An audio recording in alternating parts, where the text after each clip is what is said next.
Congratulations on your new Montana 3231 CK fifth wheel. I'm going to walk you through the basics here. We're going to show you about a 7-minute video here that's going to introduce you to this Montana fifth wheel. As you go right up in here, you've got your deep cycle battery. The little red switch in back is your battery disconnect.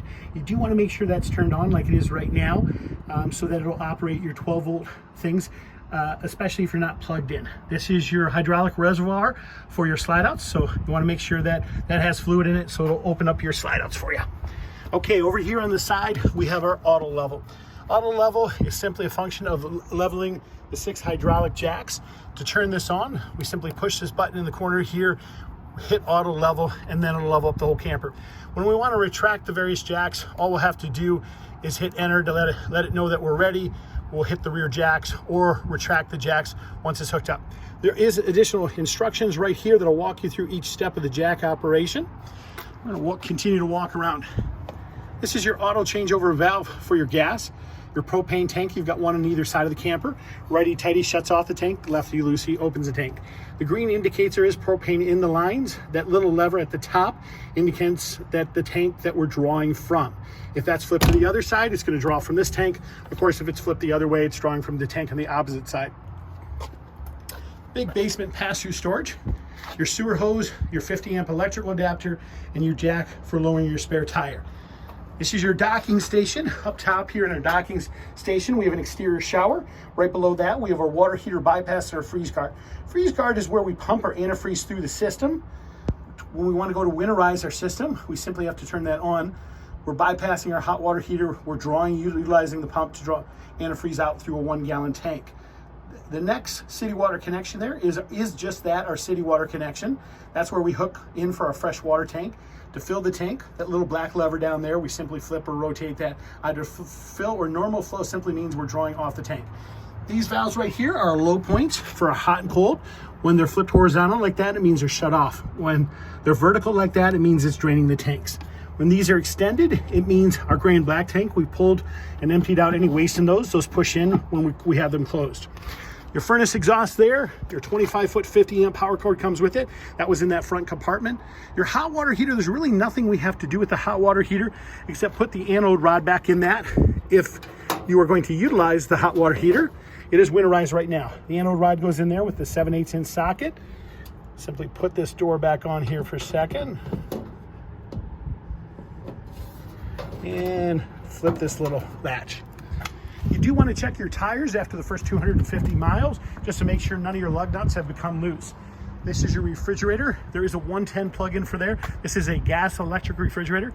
If that 110 plug does become loose, what you'll want to do is open these with a little quarter or a dime. They'll open up, allow you access that to re-plug that back in. We're going to walk around the exterior of the camper. This camper does have LED tail lights. As you can see there, it has an accessory hitch with a flat floor plug-in right next to it.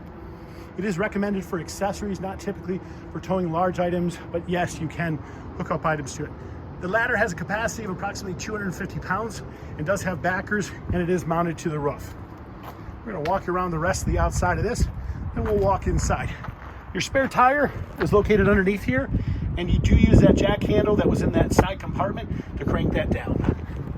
It is a full-size spare. You do have a propane hookup over on this side. If you do want to put a gas grill or a quick connect, you can do that, and that's right next to the steps there. Let's walk you inside your brand new Montana.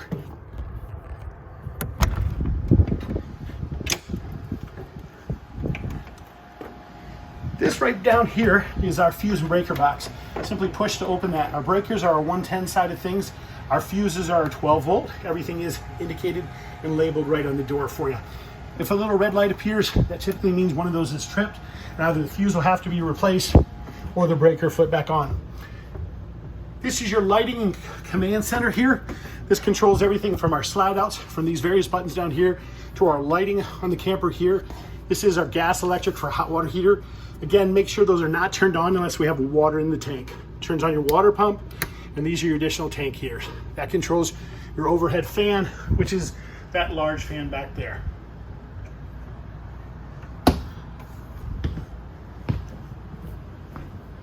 When you go to operate your stove, you'll notice on the stove button here, you simply turn it to light, and then all you do is hit this, and it lights the flame. If you want to backlight the controls, you can turn them on that way. These plugs are ground faulted, which means there'll typically be a breaker in one of the outlets, and if it's the 110 isn't operating, you just push to reset that. So allow these outlet extensions to go down. Simply push the red button there, they'll slide and hide away. Your remotes in your top drawer here, you got 4 different remotes for this camper, and your keys are around your faucet. Your bed, we showed you earlier how to operate that and fold that out. To operate your fireplace again, you do have a power switch down here in the far right hand corner. Simply push that on. If you want to adjust the flame colors, far left button, that'll adjust the various flame colors, and you can adjust temperature as well. Simple power switch for that. And of course the remote control turns on the TV. These are 110 recliners, do keep that in mind. So if you're not plugged into 110, they won't operate. You do want to make sure you're plugged into 110 to get those to operate. To operate your extension for your table, simply lift up on your table. This will swing forward. You do have extension bars there that you can pull out. Your attachments for your central vacuum system are located typically underneath the bed in front with your additional 2 folding chairs.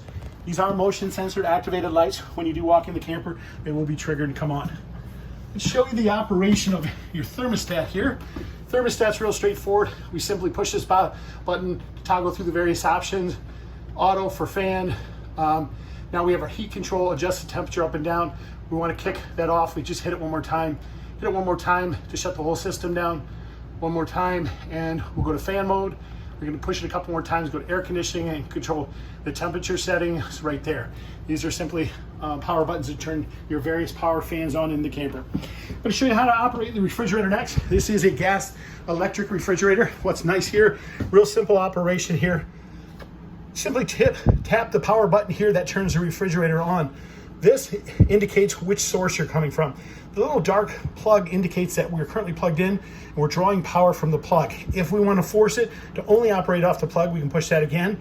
The dark plug will indicate only power option when we're plugged in. Push it one more time, it'll be only gas operation.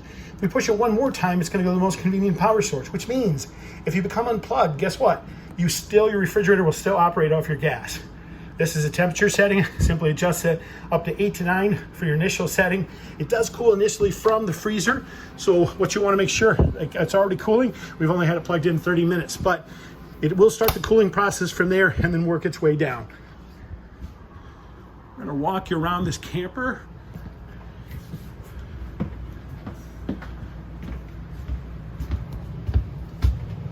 Again, multiple air conditioners. Another thermostat control so you can zone control this room if you'd like. Foot flush in your toilet. And that's an example of a ground fault breaker. What happens is when that breaker is tripped, that will turn red. When we want to reset it, simply push it in the top, it'll reset the breaker for us. You guys, I do hope you enjoy your new Montana fifth wheel. We do appreciate your business, and thank you for buying from Lakeshore RV Center.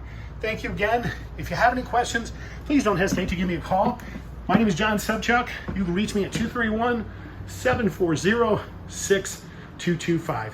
Thank you and have a great day.